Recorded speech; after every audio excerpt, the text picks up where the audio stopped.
Everyone.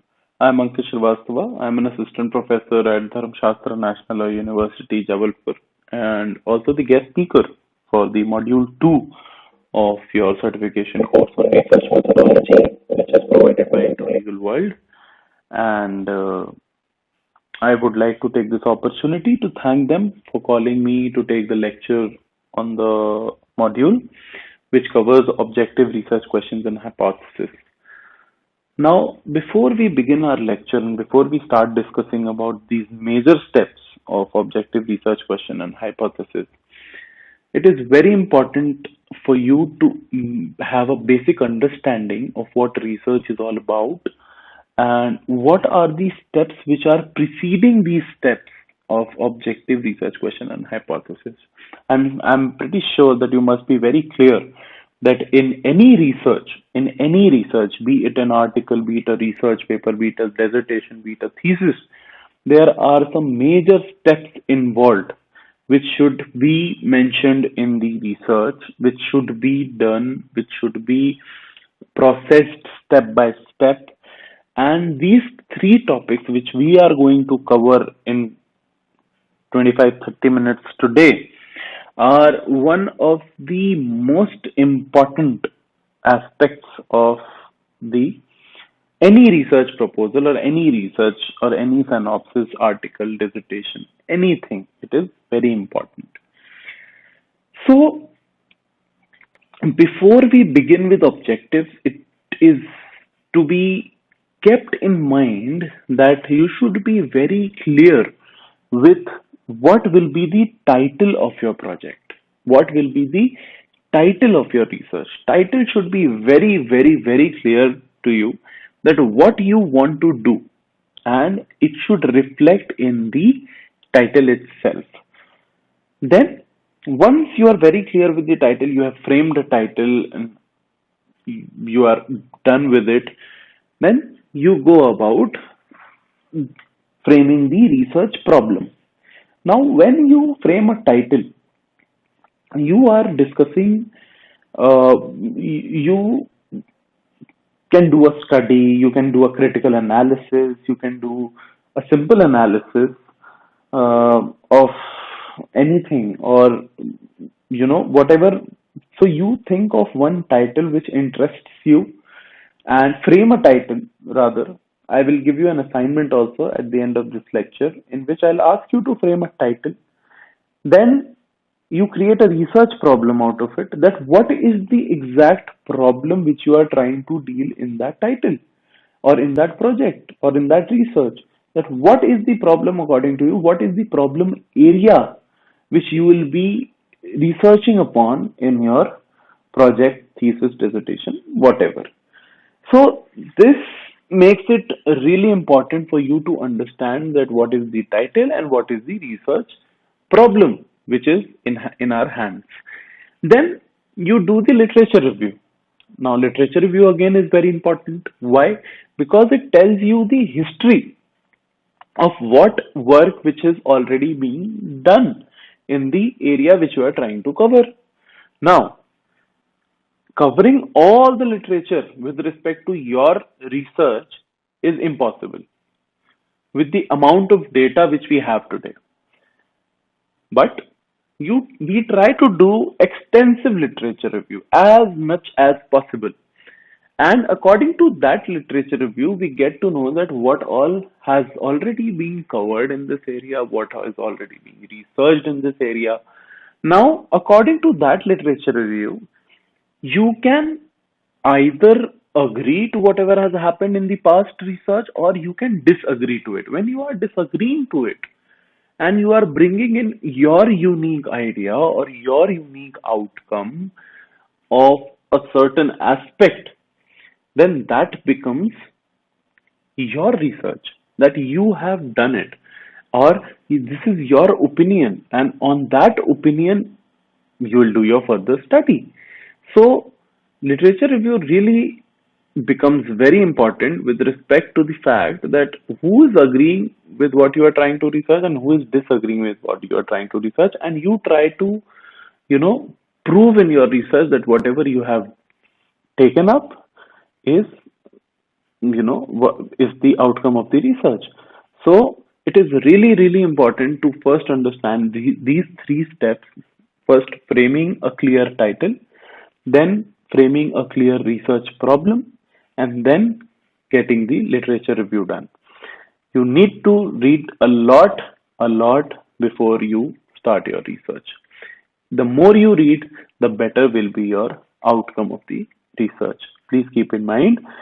With this little tip, we'll start with our lecture on objectives, research questions, and hypothesis, covering the module 2 of your certification course on research methodology. So, as we have already mentioned, that there are few major steps involved in every research, be it qualitative research, be it a quantitative research, or as you say, doctrinal or empirical research. So for both these research, there is a specific set of steps which are involved, which should be followed by the researcher. And you see the objective, research question, hypothesis, these are somewhere in my slides at number 5, number 6. And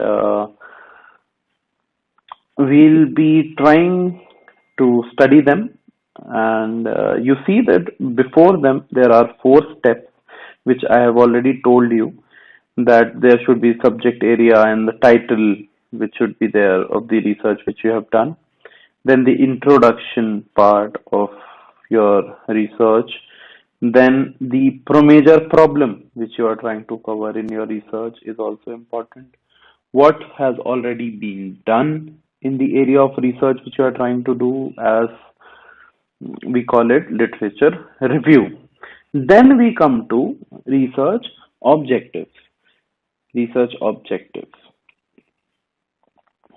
So now these are the major steps which we'll be covering, and we'll be starting today with research objective.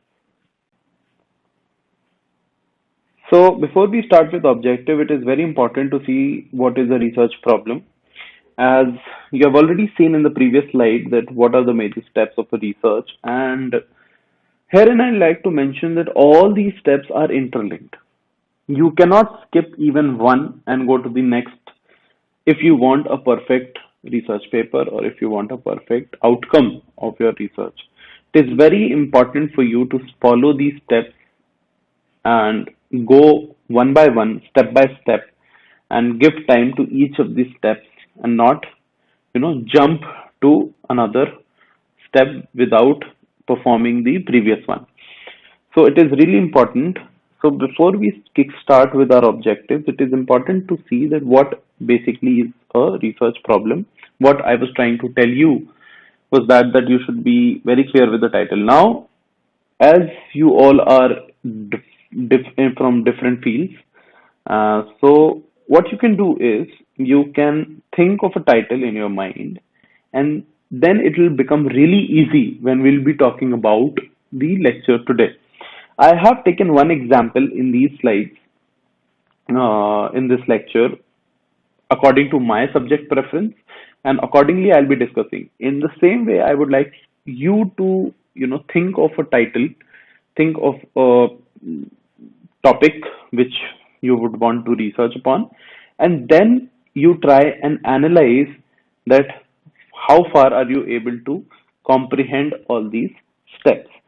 Now, what basically research problem talks about is, like I've mentioned the first point, that what you want to find and about what you want to find. Are you getting my point? Like, main function is to decide what you want to find out about. किस चीज के बारे में आप जानना चाहते हैं. तो that thing should be mentioned in the research problem. The way you formulate the research problem determines almost every step that follows, because you are making it clear to the person who is reading your research that this is the problem area which I'll be trying to cover. Now, if you are doing something, let's suppose, on Muslim marriage, okay? And you want to, in your research problem, you have very specifically, you know, cleared, clearly mentioned, sorry, that you want to research upon triple talaq or the constitutional validity of triple talaq. So that will determine every other step, because after your research problem comes your objectives. So your objective would not be covering any other Muslim marriage form, rather it will be covering the triple talaq. Then your hypothesis will be on the same, etc. So it makes it very clear that what you are going to do in your research. Two aspects must be covered in the research problem: the study population and study area, subject area, sorry. What is the subject area? The subject area is personal laws, family laws. So that is the subject area. Then the study population, that what kind of population you are targeting when you are doing your research. If you are doing empirical research, this step becomes really important. And if you are doing doctrinal research, then of course, what kind of research papers or what kind of books or what kind of authors, what are their ideologies, what kind of schools you are referring to. Now, considerations in selecting a research problem. What should be your consideration while you select a research problem? You should have interest in that subject area, of course. You must be noticing this, that if you don't have an interest for a certain thing, you'll not do it for long. So interest becomes really important. Magnitude, level of expertise, that you should not be very new in the subject. Very new, by that I mean that you should not be badly read on that. You should be very well read before you start your research. You should cover all the aspects. You should cover what is not clear in your head. I have seen people who have framed brilliant titles, but the variables of the title is not clear to them. So if you're not clear with the variables or the major aspects of the title, the major words which are interlinking everything in your research, and you're not clear with that, it is impossible for you to understand, or if it is impossible for you to do a good research project. Then relevance, it should be of some relevance, of course. And availability of data, yes, this is very important. Now, your research problem, when you are trying to research, there should be some data which is available. No, I'm not saying that. Basically, you may discover something if there is not anything present as data. You may come up with a new discovery altogether. That is different. That is different. But in research, availability of data is very important. So you should always take a title which is not over researched or which is not under researched. There is some balance and some data available for you to ponder upon. Then you should always literally follow the ethical issues. Should not be plagiarizing things, and you should be, giving due credit if you are taking up anybody else's work in your research.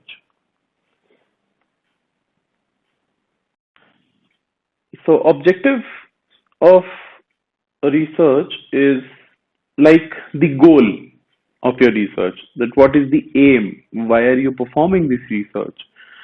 So it answers that what will be the aim and or the goal of the researcher, what he is trying to achieve in this research.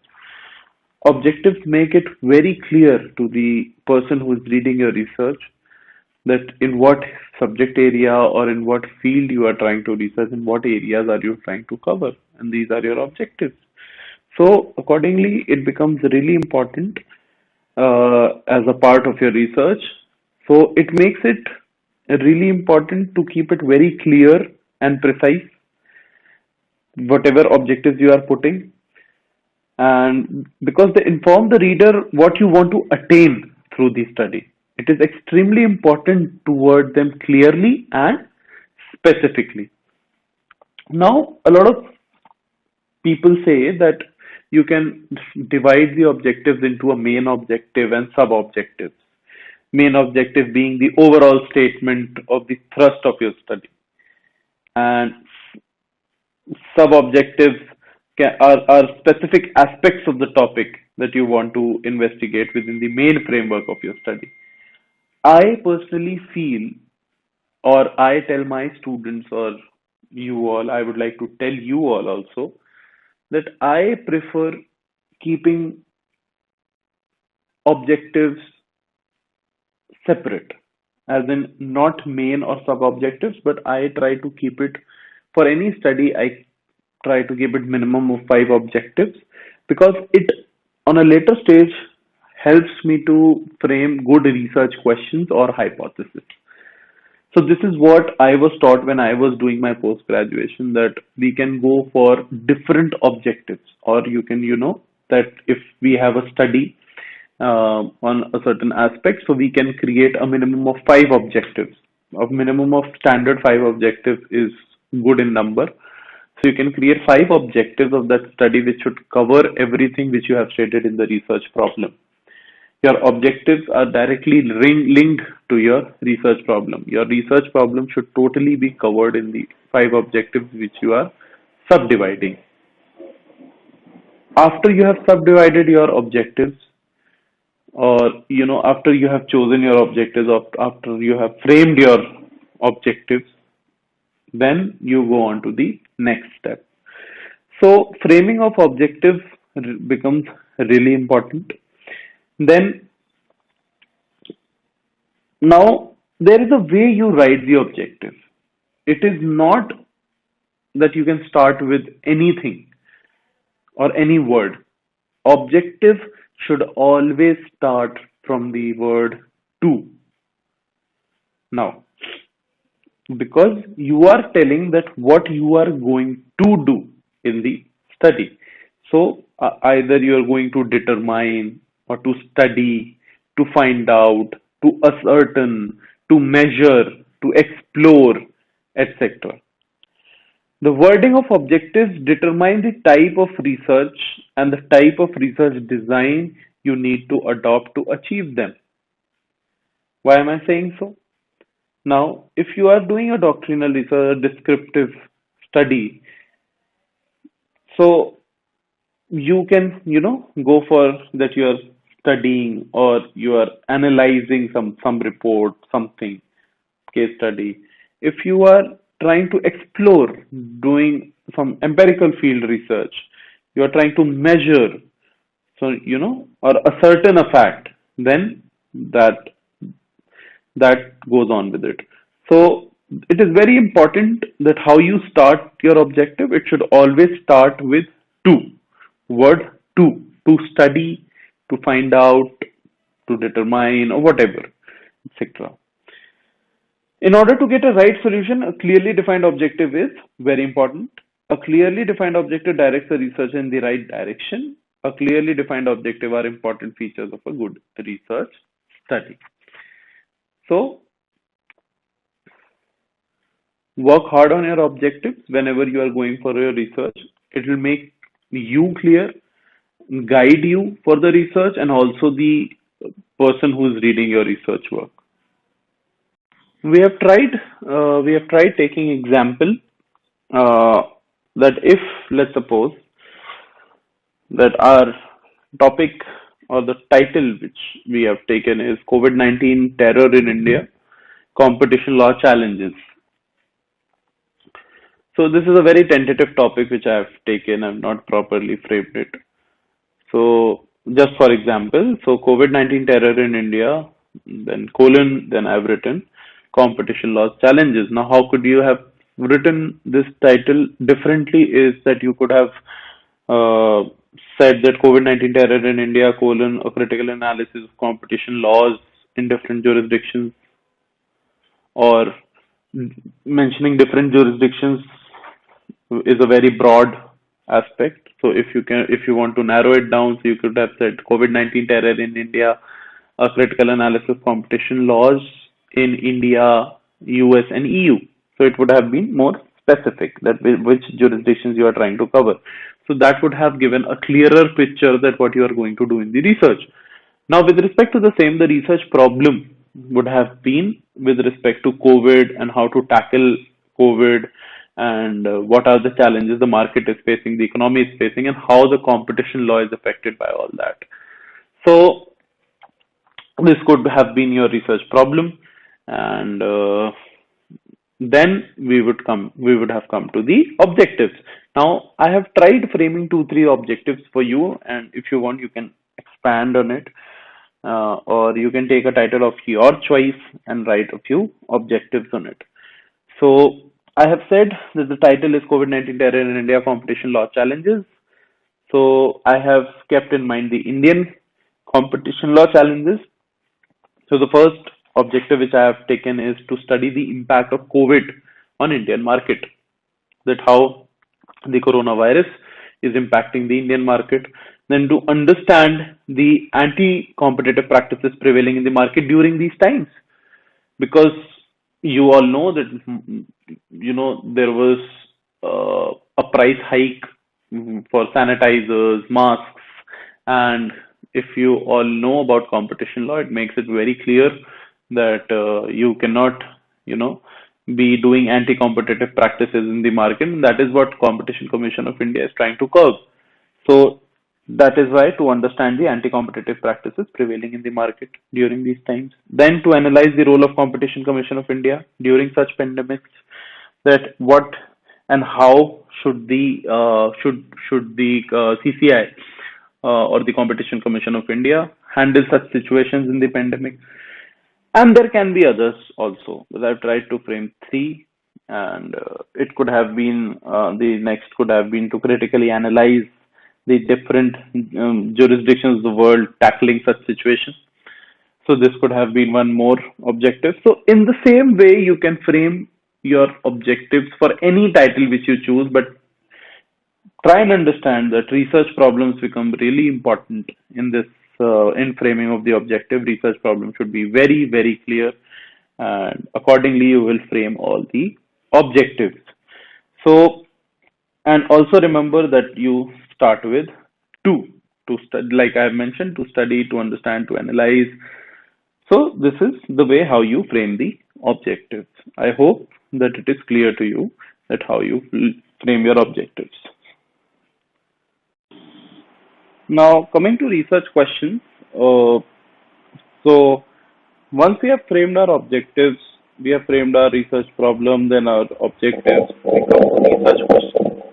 Now, a lot of my students get confused between research problem and research question. But you need to understand that the research problem is something which explains the problem which you are trying to study in the research.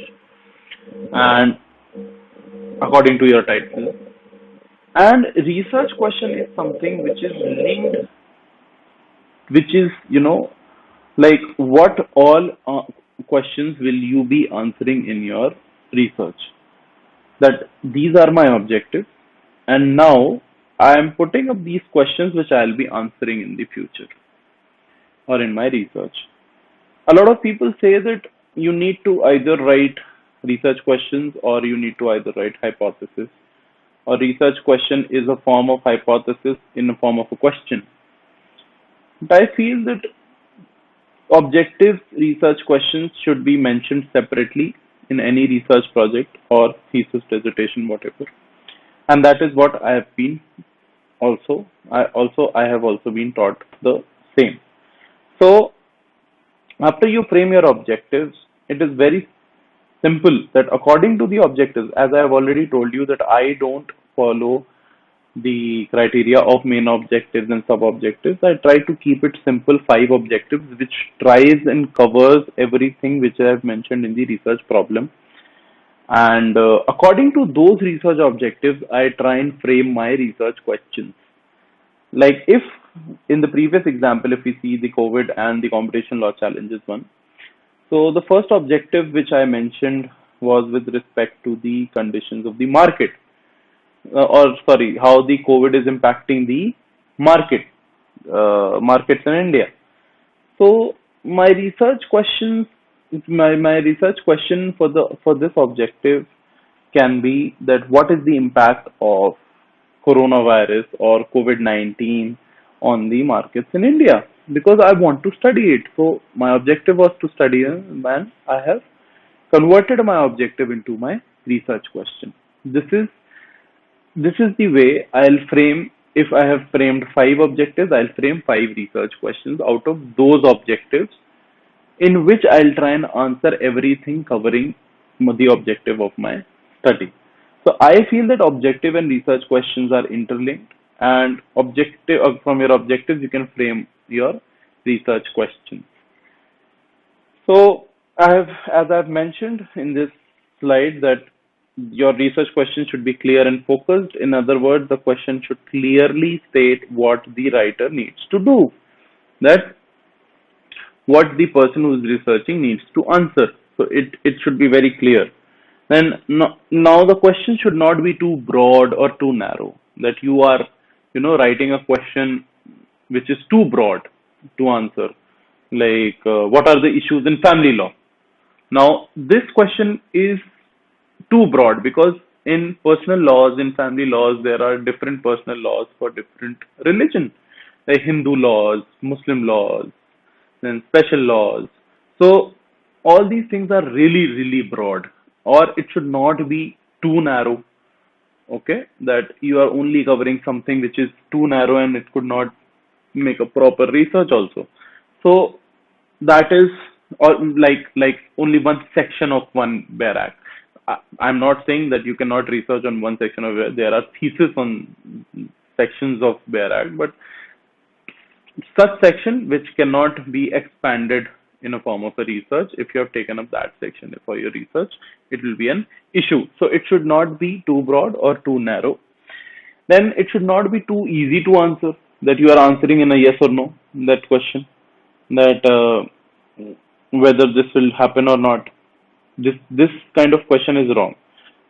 The person which you can answer in a mere yes or no or whatever. So this should be kept in mind. Now, it should not also be too difficult to answer, that you are not able to answer, that you have made the question so complex that even the reader is confused and you are confused in answering it. So that these all issues you should try to keep in mind, and the simplest way to do is that you make your objectives very clear, very precise, very crisp, and from those objectives you frame your research question. It should be researchable. Of course, it should be researchable. You should have something to research upon them, and it should be analytical rather than descriptive. Now, this is majorly for empirical research. If you are doing some empirical research, then your question should allow you to produce an analysis of an issue or problem rather than a simple description of it. But it doesn't hold true always. If you're doing a doctrinal research or descriptive study, you can frame a research questions in which you can, also give us simple description of questions which you have framed. So from now you see that it is going like a chain, that I told you to frame a title, I told you to frame a research problem, then literature review, then objective, then research question, and now we'll come to hypothesis. Now it is very important to know here that there are few things or few steps which are only involved in the empirical research and which are not generally mentioned in doctrinal research. I hope that you guys are clear with what is empirical and what is doctrinal. I'll just give you a brief. Empirical research is something which is a first-hand study, which you are doing on your own by framing questions and questionnaires and going and getting it filled, or creating a sample and then researching upon that. You are doing it first-hand. You are collecting the first-hand data. That is empirical research. And the other form is doctrinal research, in which already there are some material available like research papers, books, etc. And you are trying to research upon something with the help of those. You are not collecting the first-hand data in those, in that kind of a research. So it is said that majorly hypothesis uh, because it is measured, it should be it should be present in the empirical research and not doctrinal research. A lot of school of thoughts say this, that the hypothesis cannot be in a doctrinal research, but a lot of school of thoughts also say that hypothesis can be mentioned in a doctrinal research also, because even in a doctrinal research you can come up with or a new finding. So this is a debatable topic which is being debated all over the world, that whether hypothesis should be uh, mentioned in a doctrinal research or not. So why this debate is happening is because a hypothesis is said to be something which can be which is tested at the end of the study. Before coming to what hypothesis is all about, this was an essential part which I needed to tell, that hypothesis is tested. It is always tested. Either you prove your hypothesis or you disprove your hypothesis, or there is no change. So for this, people say that you need to be in the field or do the research in the field to prove or disprove a certain hypothesis. You should collect your first-hand data. So now coming to the meaning of hypothesis and what is meant by a hypothesis, or what the hypothesis intends. So as we know, any scientific investigation starts with the statement of a solvable problem. Now, I would like to take your attention on the word solvable problem here. That any scientific investigation or any research start with the statements of a solvable problem. When the problem has been stated, the investigators offers a tentative solution in the form of a testable proposition. This testable proposition is known as hypothesis. So try and understand that your objective is clear. You have framed your objective, you have framed your research question. Now you need to put a hypothesis to it. Hypothesis is nothing but a statement, an assumption put by the researcher that this can be the answer to the research question at the later stage of the study. So without researching, when you give an answer to a question or answer to your objective, that according to you this is the situation or this will happen, so that is what a mere it can be a mere your guess or hunch, what you say. So it is the statement which is to be tested at a later stage of your study. Now the emphasis is majorly that the hypothesis should be testable. It should be testable. So there is one example which I have given you in the PPT. The other example, first of all, I like to discuss is that we can say, first of all, that a hypothesis is a suggested testable answer to a problem and is a testable relationship between two or more than two variables. Now, very important to know here that what are variables. Variables are something like when you are giving the hypothesis. Also, you need to know here that hypothesis should always be in the form of a statement. It should not state any fact or it should not ask any question. It should be a simple mere statement which should have the capabilities of being tested, that it can be true whatever you are saying or it can become false after the end of the research. So a hypothesis is a testable answer to a problem and is a testable relationship between two or more than two variables. A hypothesis means what we are looking for. It is a proposition which always looks ahead. Now, for example,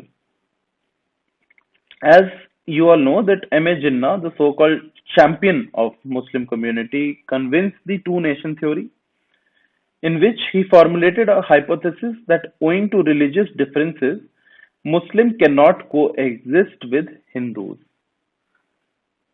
Since Muslims cannot coexist with Hindu, they want a separate land, and consequently, Pakistan came into existence in 1947.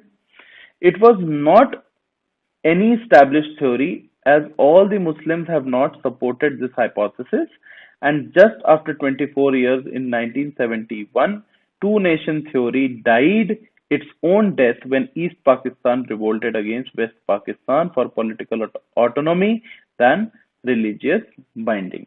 So here we can see that Jinnah's hypothesis was that Hindus and Muslims cannot coexist, okay, due to religious differences.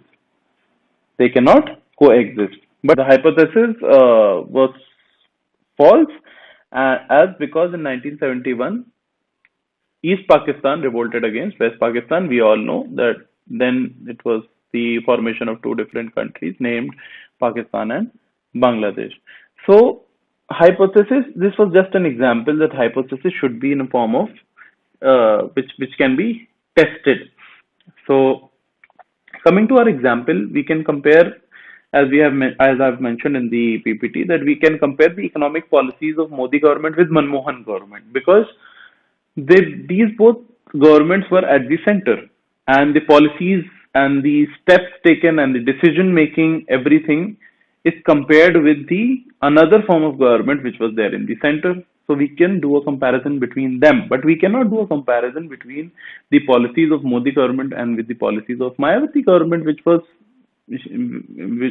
governing a state of UP.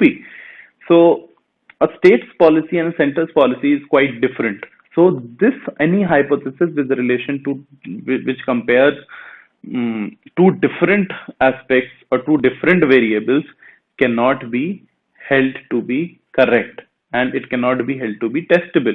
So it is very important that whatever propositions or propositions you are giving should be testable, in form of testable.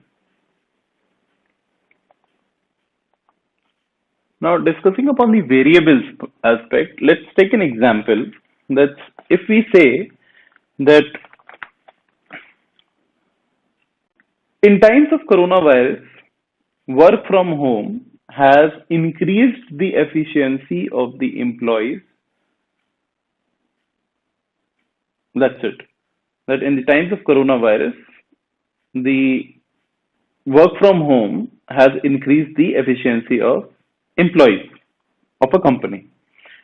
So in this, we can see that there are a relationship between two variables.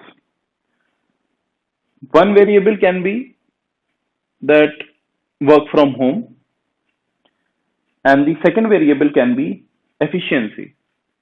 Now there is a relationship between work from home and efficiency. This is a hypothesis which I have framed, that during coronavirus, work from home has increased the efficiency. Now I am saying increased the efficiency. This is a testable proposition. How? I am saying that they have increased it.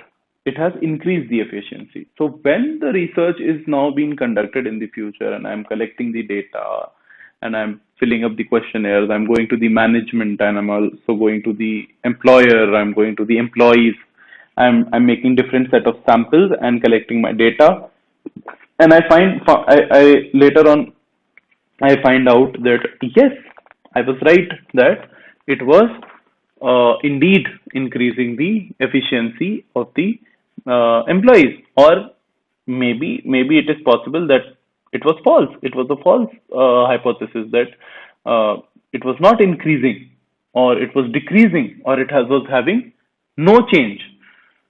So this statement can be said to be in a form of a testable proposition. Now this statement is a hypothesis also, and it is testable also. So this, I hope that basic of hypothesis is clear to everyone. From this we come to null and alternate hypothesis. Now as I have already mentioned one example, that at the time of coronavirus, work from home has increased the efficiency of employees in a company. So I can also say that this brings us to two types of hypothesis, a null hypothesis and an alternate hypothesis. So for any given problem, the researcher frames two hypotheses. The researcher will have to disprove his null hypothesis to prove his alternate hypothesis. So that means that what hypothesis I've just spoken about the work from home and increasing efficiency is my alternate hypothesis. And what is the null hypothesis? What can be the null hypothesis in this? The null hypothesis can be that during the time of coronavirus, work from home has no effect on increasing the efficiency of the workers of a company. So this is my null hypothesis. This I will have to disapprove to prove my alternate hypothesis, which was that during the time of coronavirus, work from home has increased the efficiency. So no difference or increase. So when we talk about null hypothesis, is the no difference hypothesis.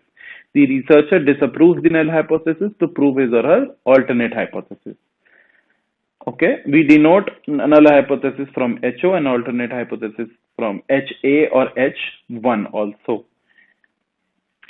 So your alternate hypothesis is a testable statement, and it is also known as your research hypothesis, which will be the main hypothesis of your study, which you are trying to prove, disproving every other criteria on that statement. The concept of null hypothesis is like innocent unless proven guilty, and stands unless rejected. Now, for proving your alternate hypothesis, you need to reject all the other null hypotheses, all the null hypotheses. So, until and unless you reject the null hypothesis, it stands true. The moment you reject those null hypotheses, then your alternate hypothesis will come true. So null is the status quo and alternate is the change and alteration being challenged in the research. Hence, null hypothesis is being disapproved to prove the other things. I hope that this example made it clear that what is null hypothesis and what is alternate hypothesis.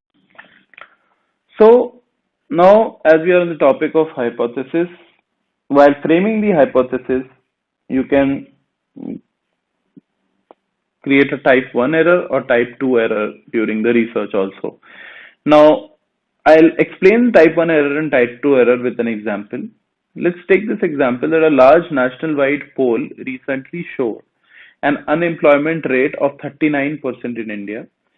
The mayor of Jabalpur wonders if this national result holds true for his town. So he plans on taking a sample of his residents to see if the employment rate is significantly different than 39% in his town. So this P represents the unemployment in the town. Here's the hypothesis he will use.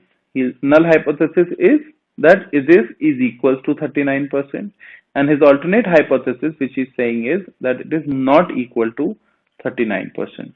So if it is equal to 39%, which is national-wide study, then his hypothesis will stand false. But if it is not equal to 39% in the town of Jabalpur, his alternate hypothesis will stand true. But what is type 1 error here? When rejecting even though null hypothesis true, that he in his result says that it is not equal to 39% when it says that it is equals to 39%. So this is type 1 error.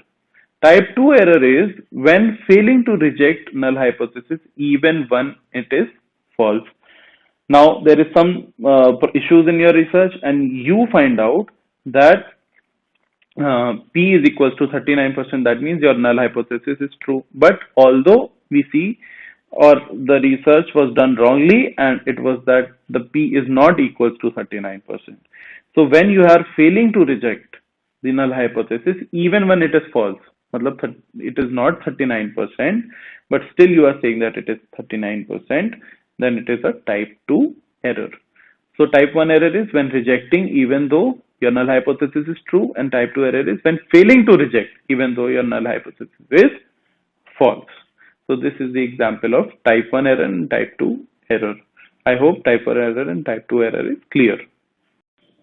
Now in this slide, it is for you to tell me in as a part of the assignment also. I'll be mentioning in the assignment which I'll be giving for this module that out of these four, which is type 1 error and which is type 2 error.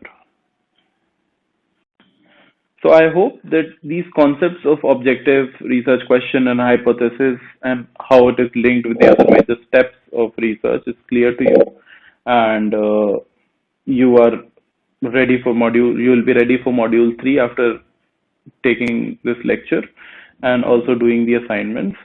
If you want to read further on these topics, you can go on the reading material which has been provided to you, or you can also buy a book on research methodology available online.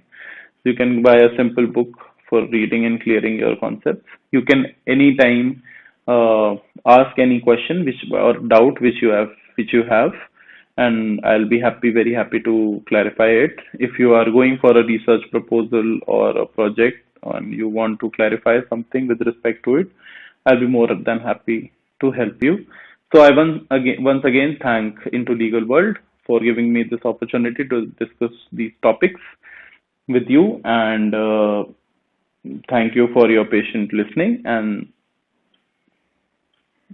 bring up your questions if you have any, or mail me, or whatever they suggest, whatever, or you have a platform for the same, so you can post it on that. Thank you very much.